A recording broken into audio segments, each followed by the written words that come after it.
यहां पे मैं आपको ऐसे 5 टॉपिक बता दूंगा ऐसे 5 टॉपिक जिससे ही 50% सवाल आ गए हैं। कि देखो यार, कुछ चैप्टर मैं आपको बता देता हूं जो एक्सट्रीमली इंपॉर्टेंट है। और कैसे मुझे पता चला एक्सट्रीमली इंपॉर्टेंट है?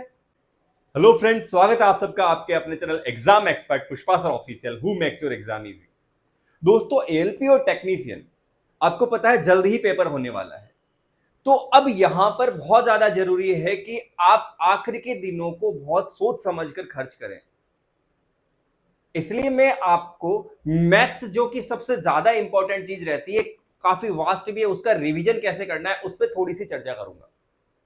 प्यारे भाई, आपको पता है पहले जो पेपर हुए थे एएलपी और टेक्नीशियन के साथ में पेपर हुए थे, तो यहां पे इसलिए मैंने साथ में बात कर ली है एएलपी एंड टेक्नीशियन की। अब यहां पे एक चीज ध्यान रखना मेरे भाई, मैं फ्रेशर और रिपीटर दोनों को लेके चलूंगा। ध्यान रखना, यहां पे मैं आपको ऐसे 5 टॉपिक बता दूंगा ऐसे 5 टॉपिक जिससे ही 50% सवाल आ गए हैं। अगर कोई बच्चा अभी तैयारी कर रहा है लेकिन उसकी बहुत ज्यादा प्रिपरेशन हुई नहीं है, तो वो मेरे भाई इन 5 ही टॉपिक को पढ़ के कम से कम 20 में से 10 सवाल बना सकता है। और एडवांस लेवल जिसने कर लिया है, बच्चे ने ठीक ठाक उसका लेवल आ गया है, उसको भी मैं बताऊंगा।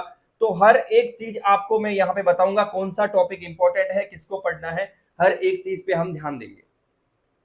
एक ही स्ट्रेटजी देखो मैथ्स की, उसके बाद मैं गारंटी ले रहा हूं आपको कोई स्ट्रेटजी नहीं देखनी पड़ेगी। वरना तो क्या है, 15 दिन की स्ट्रेटजी, 10 दिन की स्ट्रेटजी, लास्ट एक दिन की स्ट्रेटजी, 30 सेकंड की स्ट्रेटजी, ऐसे तो आती रहेगी स्ट्रेटजी। तो मेरे भाई, जो एडवांस लेवल का बच्चा है ना, जो एडवांस लेवल का बच्चा है, यानी जिसने सिलेबस अच्छे से कर लिया है और ठीक ठाक प्रैक्टिस भी कर ली है, अब वो सवालों को देखते ही ज्यादा टाइम खर्च नहीं करता है। तो उस बच्चे के लिए अब पूरे में से पूरे मार्क्स लाने का एक तरीका है। ये वाली बुक आप ध्यान से देखो, इसके अंदर इन्होंने क्या कर रखा है, 2018 से 2023 के सारे सेट हैं। और एएलपी और टेक्नीशियन के मेरे भाई सीबीटी 1 के देखो 30 सेट आए हैं पहले, यानी 30 अलग अलग शिफ्ट में पेपर हुआ था। तो आप लोगों को डेली बेसिस पे किरण पब्लिकेशन की ये जो year wise and set wise book है, इससे 2 से 3 ऑफलाइन मोड में सेट लगाने हैं 100%। जिससे क्या होगा, ऑफलाइन मोड में लगाओगे तो आप उन सवालों को टिक मार्क कर लो जो थोड़ा सा भी आपको अलग लगे, ताकि आपको अलग से लिखना नहीं पड़े नोटबुक में, और एग्जाम टाइम में रिवीजन अच्छे से कर सकते हो। और आप 1 से 2 मॉक ऑनलाइन भी लगा सकते हो, 1 से 2 मैथ्स की शिफ्ट ऑनलाइन भी लगा सकते हो, किसी भी प्लेटफॉर्म जिस पे आप अभी फिलहाल लगा रहे हो। ठीक है मेरे भाई, ज्यादातर बच्चे टेक्स्ट बुक में लगाते हैं, आप भी लगा सकते हो। लेकिन आप अगर 30 सेट रोज 3 के हिसाब से लगाते हो तो भी कितने सवाल, अभी इसी तो सवाल है मेरे भाई। 1 घंटा भी लगाते हो, 1.5 घंटा भी लगाते हो, तो हो जाते हैं 3 सेट, है ना। आपकी स्पीड बहुत ज्यादा अच्छी हो जाएगी और आपको रिवीजन का भी अच्छा टाइम मिल जाएगा। तो आपको इससे ज्यादा कुछ परेशान होने की जरूरत नहीं है, इतना ही काम करना है मैथ्स के लिए मैं बोलूं। फिर जब आप सेट लगाओगे तो वहां पे जो टफ सवाल आते हैं आप उनको मार्क करोगे, वहीं पे आपको पता चल जाएगा कि अभी भी मेरा कौन सा टॉपिक या किस टाइप के सवालों में मैं फंस रहा हूं। उन सवालों को आपको पिक करना है, लेकिन ज्यादा से ज्यादा प्रीवियस ईयर की शिफ्ट्स को अटेंड करना है। इतनी बात क्लियर है। अब जो मेरे भाई कुछ बच्चे हैं जो अभी सिलेबस को लेकर जूझ रहे हैं, जिनका अभी सिलेबस ही पूरा नहीं हुआ है, वो बच्चे क्या करेंगे? तो उन बच्चों को सबसे पहले तो, अब आप अगर सिलेबस चाहते हो कि मैं, या तो आपने सिलेबस किया है एक बार लेकिन बहुत अच्छे से प्रैक्टिस करी ही नहीं है, या आपका सिलेबस ही सही से नहीं हुआ है, तो अब आप चाहते हो कि मैं पूरा सिलेबस लेके बैठ जाऊं, तो भाई पॉसिबल नहीं है। ना इधर के रहोगे ना इधर के रहोगे।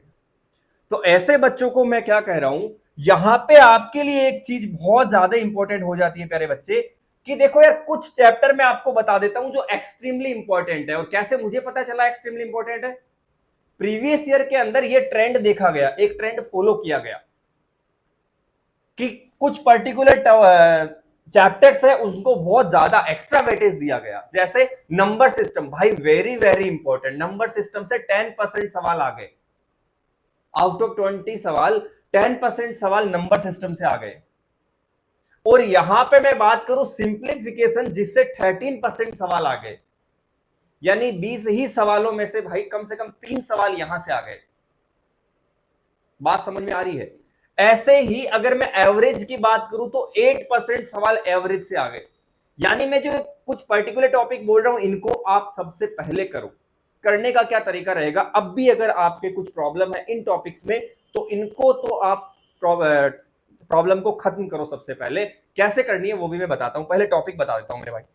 प्रॉफिट लॉस के अंदर 7% और लगभग इतने ही यानी 6% सवाल परसेंटेज के, तो आप इसको परसेंटेज को भी यहां पे रख सकते हो, क्योंकि प्रॉफिट लॉस पढ़ने से पहले परसेंटेज तो आपने पढ़ा ही होगा, और हर टीचर सबसे पहले ज्यादातर यही चीजें पढ़ाते हैं, परसेंटेज। तो मैं उम्मीद कर रहा हूं कि आपने तैयारी अगर कोई जी जान से कर रहा है तो परसेंटेज प्रॉफिट लॉस तो पढ़ा होगा।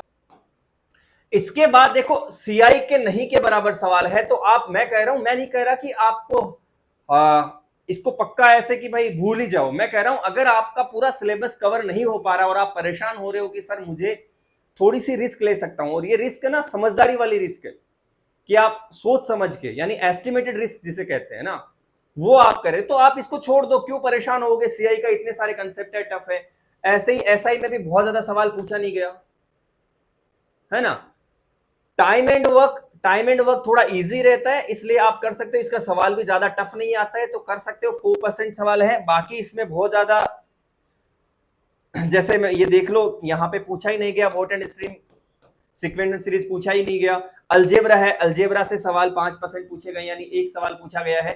और आपका ट्रेन एंड डिस्टेंस, इससे 4% यानी एक सवाल पूछा गया है। लेकिन अगर मैं फिर से बात करता हूं, जैसे ये वाले चैप्टर है, उतना ही इंपॉर्टेंट एक चैप्टर है, तो वो है मेरे भाई ये स्टैटिस्टिक्स एंड डेटा इंटरप्रिटेशन।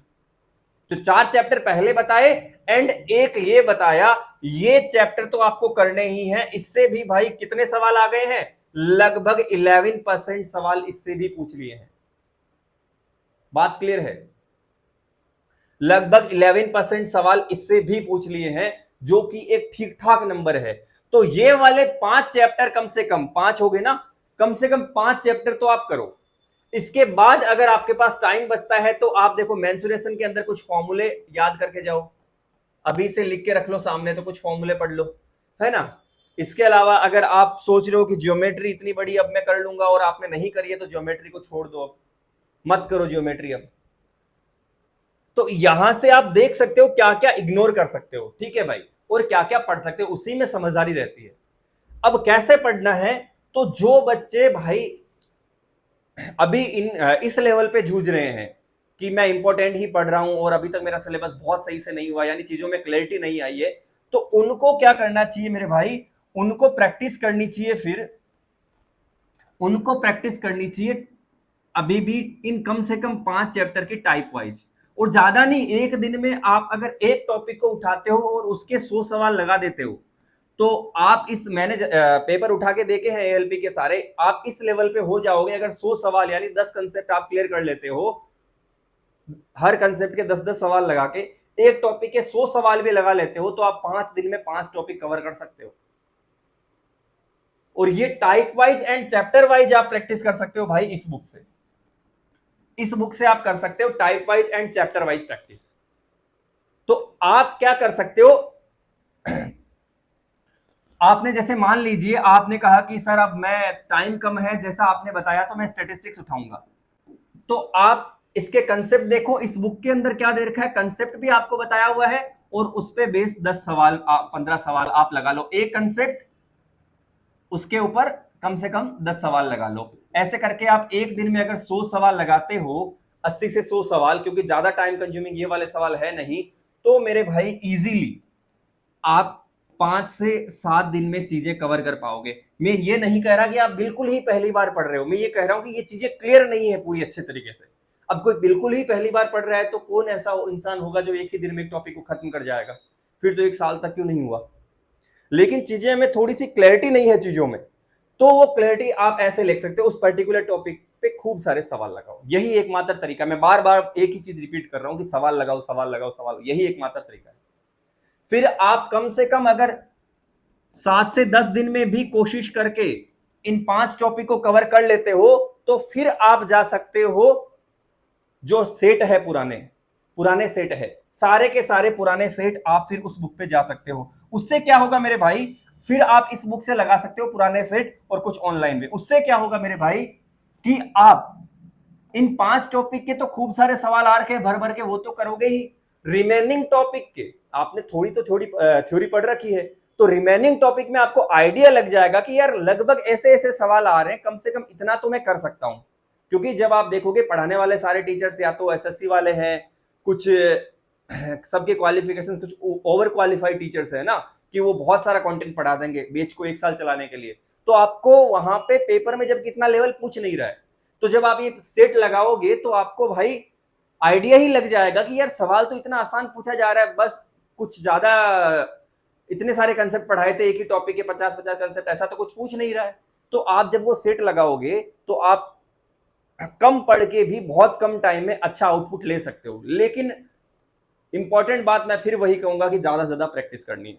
ठीक है बच्चे, तो यही मैथ्स का एक तरीका है। इसके अलावा दुनिया में कोई भी कुछ भी बता दे कि ये बस खुराक खा लो आपका मैथ्स क्लियर हो जाएगा, ये इतना सा काम कर लो ये हो जाएगा, इससे नहीं होता भाई। यही एक सिंपल सा तरीका है, इसी स्टेप को फॉलो करना है।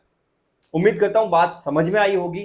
कोशिश करो इसको अप्लाई करने की और अच्छे से तैयारी करो। बहुत ज्यादा टाइम अब वेस्ट करना नहीं है आपको। स्ट्रेटजी देखना, सब दिन स्ट्रेटजी देखने से वो पेपर क्लियर नहीं होता है। आपने देख लिया है, मैं गारंटी ले रहा हूं जो मैंने बातें बताई है इससे अगर इसको फॉलो कर लिया तो 100% आप अच्छा स्कोर जो अभी कर रहे हो उससे अच्छा ही स्कोर करोगे। इस और किसी भी तरह की वीडियो की आपको जरूरत नहीं पड़ेगी। ठीक है भाई, मिलते हैं अगले वीडियो में। हमेशा की तरह खुश रहो, खूबसूरत रहो। एग्जाम के लिए all the best. Bye bye, take care, जय हिंद।